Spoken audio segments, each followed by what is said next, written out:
Alguien podría haber titulado nuestro estudio Combatiendo contra las doctrinas de demonios, parte 3, o también Un buen ministro de Jesucristo, parte 2. Pero algo que me llamó la atención de nuestro texto, algo que resalta de una forma clara, de una forma evidente, es la importancia de la conducta y doctrina. El apóstol Pablo le llega a decir al joven Timoteo en nuestro texto lo siguiente. Leo un versículo muy importante de nuestro estudio. Le dice, ten cuidado de ti mismo y de la doctrina. Persiste en ello, pues haciendo esto te salvarás a ti mismo y a los que te oyeren. Vamos a ver este texto con detenimiento, este versículo en manera particular con detenimiento. Pero a simple lectura nos damos cuenta de algo, cuán importante es la conducta y la doctrina. En el estudio de hoy estaremos viendo eso, la importancia de la conducta, la importancia de la doctrina, y veremos este versículo en su contexto.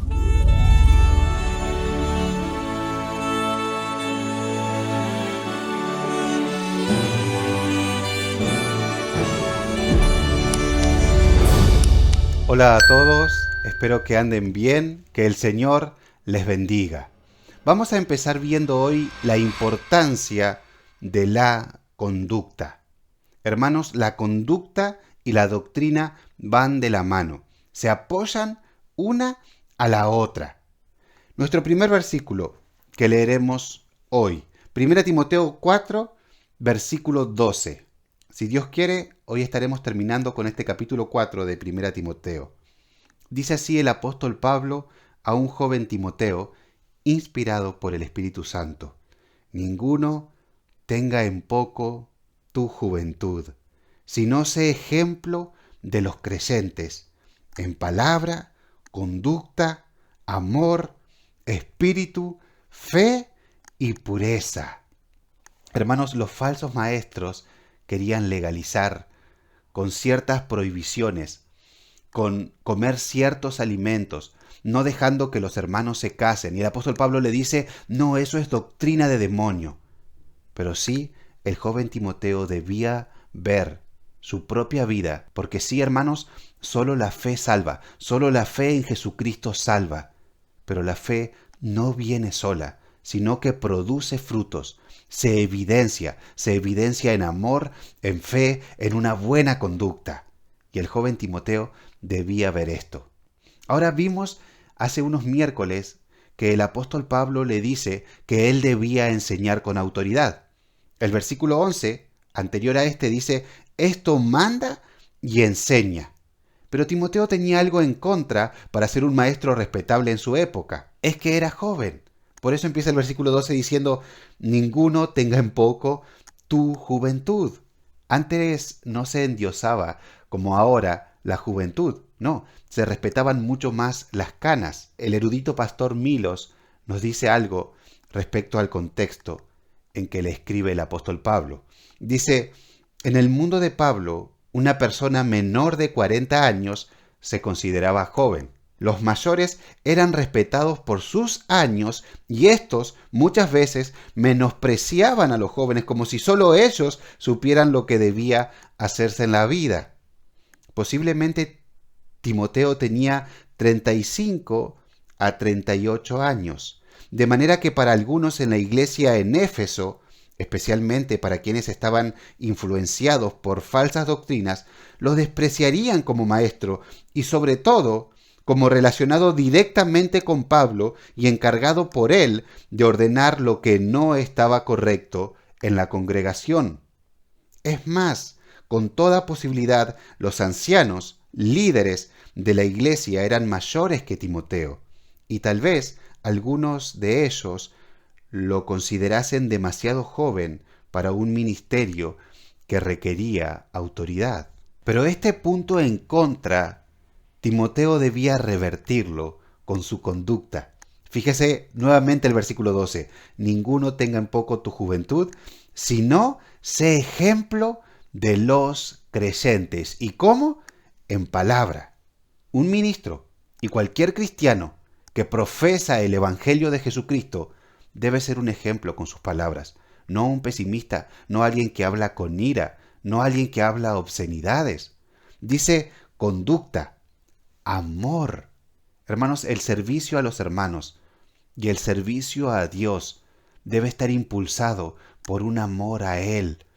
Es de notar que en Apocalipsis vemos más adelante que el Señor le recrimina a esta iglesia en Éfeso que aunque tenían una buena doctrina, que aunque podían identificar a los malos y lo aborrecían como el Señor mismo los aborrece, ellos habían olvidado su primer amor. Por lo tanto, el Señor les reprende que se arrepientan y que vuelvan a ese primer amor. Hermanos, la iglesia debe tener una doctrina correcta, pero debe estar apoyada, impulsada y predicada con amor. Amor, espíritu. Bueno, este espíritu no aparece en los mejores manuscritos, pero puede referirse a un espíritu amable. Fe, y aquí hace referencia a la fidelidad. Luego dice, y pureza. Esto en griego está muy relacionado con la pureza sexual. Ya sabemos, lo vimos en estudios anteriores, un ministro no puede ser un inmoral, ni tampoco hablar con obscenidades. Hermanos, nuestra conducta debe adornar nuestra doctrina, no dejarla por el piso. El apóstol Pablo le dice a sus compatriotas unas palabras muy fuertes y que a mí fueron una de las palabras que el Señor me confrontó en mi conversión. Les dice, tú que te llamas judío, confías en la ley de Dios y te jactas de tu relación especial con Él. Tú sabes lo que a Él le agrada, sabes bien qué es lo correcto porque se te ha enseñado su ley. Y yo mientras leía esto pensaba, ¿y tú eres cristiano y tienes la Biblia? ¿Estás convencido de que eres guía para los ciegos y luz para los que andan perdidos en la oscuridad? ¿Piensas que puedes instruir al ignorante y enseñar a los niños los caminos de Dios? Pues estás seguro de que la ley de Dios te da pleno conocimiento y toda verdad. ¡Wow! ¡Qué buena religión!, diría alguien. Y hermanos, el cristianismo es mucho mejor. En el cristianismo tenemos toda la revelación de Dios, toda la palabra, no solo el Antiguo Testamento. Tenemos la explicación del Antiguo Testamento, que es el Evangelio, pero que no nos pase como los judíos. Que tengamos el conocimiento, que tengamos la palabra, pero que no la pongamos por obra. Que con nuestra conducta la hundamos. Sigue diciendo este texto, ahora bien, si tú enseñas a otros, ¿por qué no te enseñas a ti mismo? Predicas a otros que no se debe robar, pero tú robas. Dices que está mal cometer adulterio, pero tú cometes adulterio. Condenas la idolatría, pero tú usas objetos robados de los templos paganos. Te sientes muy orgulloso de conocer la ley, pero deshonras a Dios al quebrantarla. No es extraño que la Escritura digan, los gentiles blasfeman el nombre de Dios por causa de ustedes. Oh, no querrás tener esa acusación en el juicio final. Hermanos, la iglesia debe ser columna y baluarte de la verdad, no pisotearla, no dejar por el piso su doctrina. Escuche esto, la mejor predicación de cualquier predicador es su vida. Y escuche, el mejor testimonio de cualquiera que predica el Evangelio, y eso debe hacerlo toda la iglesia, de cualquiera que comparte el Evangelio, es su conducta. Es un testimonio vivo de que el Evangelio sirve, de que el Evangelio es poder de Dios para salvación. Segundo, veamos la importancia de la doctrina. Hermanos, hay que aclarar algo. La conducta es muy importante, como estuvimos viendo, pero no es suficiente. En la actualidad se cree que solo con mostrar una buena conducta es suficiente para que otros se salven. No, ellos necesitan escuchar el Evangelio y creerlo. Por eso el apóstol Pablo hace énfasis en estos versículos que vamos a leer ahora, en que Timoteo debía ocuparse en la verdad, debía ocuparse en la doctrina. Primera Timoteo capítulo 4, seguimos leyendo desde el versículo 13. Dice, entre tanto que voy, ocúpate en la lectura, la exhortación y la enseñanza. ¿Qué es esto? Bueno, la lectura también se traduce en otras versiones la lectura pública y es algo que hacían los judíos en las sinagogas y que el apóstol Pablo le dice que él siga haciendo, que es leer la palabra de Dios. También leer, obviamente, las cartas a la iglesia que él les mandaba, porque eran las cartas que estaban escribiendo los apóstoles. Segundo, la exhortación. La exhortación en el griego no es solo reprender, sino también animar al hermano. Tercero, y la enseñanza. Fíjese que doctrina, didascalia en el griego, es literalmente enseñanza. Ahora, ¿cuál es la enseñanza principal de la iglesia? El Evangelio y sus verdades fundamentales. Y tiene un fuerte fundamento el Evangelio, que es toda la Biblia. Hermanos, la Biblia no es para predicar prosperidad, eso hace el diablo. Así tentó el diablo a Jesús. No es para predicar amor al dinero, tampoco es para predicar legalismo. La Biblia es para predicar el Evangelio. Esa es la correcta interpretación que la Biblia da de sí misma.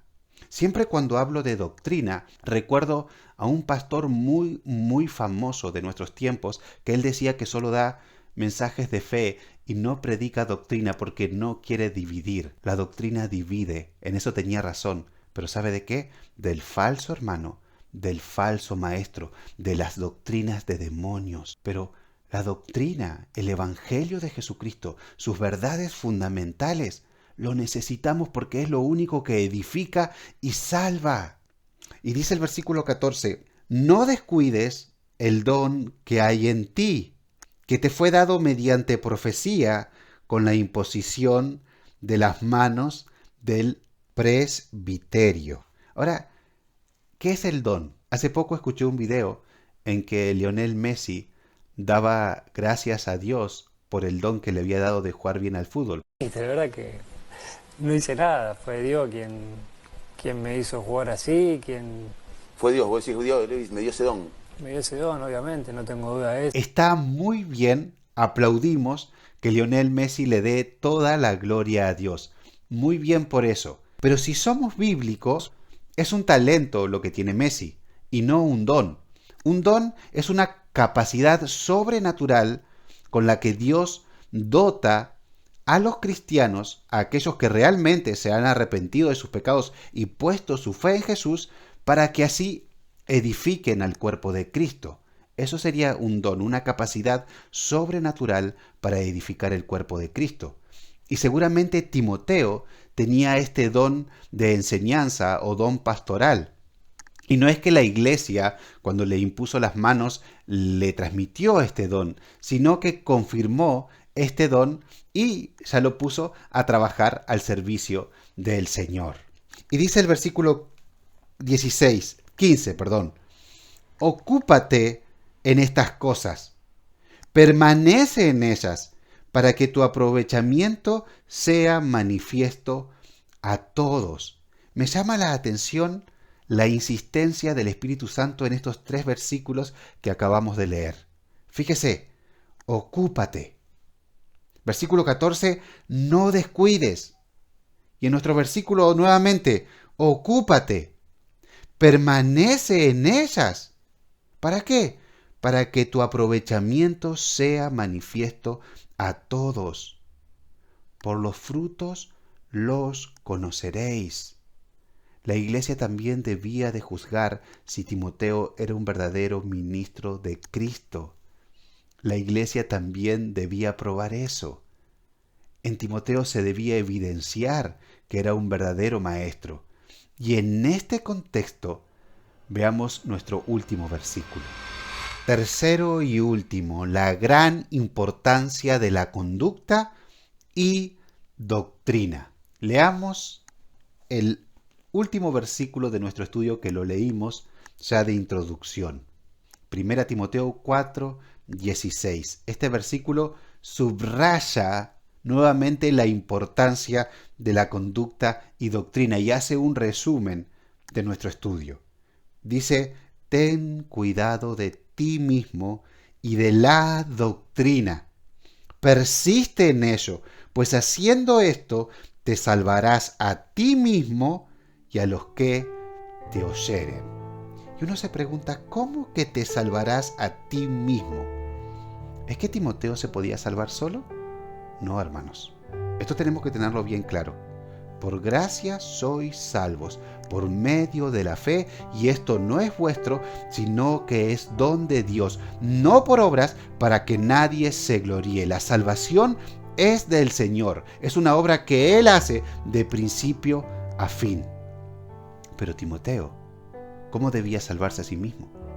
Pues como nos llama la Biblia, a examinarnos a nosotros mismos, a ver si de verdad hemos creído, a ocuparnos en nuestra salvación con temor y temblor, a ver si esos frutos, esa evidencia, está ahí o no está. Si Timoteo tenía buena conducta y si tenía buena doctrina, iba a determinar si él era un buen ministro de Jesucristo o era un falso maestro que estaba enseñando doctrina de demonios. Hermanos, la Biblia nos deja claro que un falso maestro no es un hermano, sino que es alguien que está perdido en sus pecados. Así que esto era muy importante para Timoteo. Si él tenía buena conducta y buena doctrina, era realmente un ministro de Jesucristo o si no, un apóstol de Satanás. Y dice también nuestro versículo, te salvarás a ti mismo y a los que te oyeren. Note por favor la importancia de la doctrina. ¿Le parece algo más importante que arrebatar un alma del infierno? Solo el Evangelio es poder de Dios para salvación a todo aquel que cree. No entretengamos a la iglesia con otra cosa. Prediquemos el Evangelio de Jesucristo. Es lo único que salva, lo que edifica a la iglesia, lo que necesitamos en nuestros tiempos tan oscuros. Te salvarás a ti mismo y a los que te oyeren. Oh, cuán importante es predicar las verdades fundamentales del Evangelio.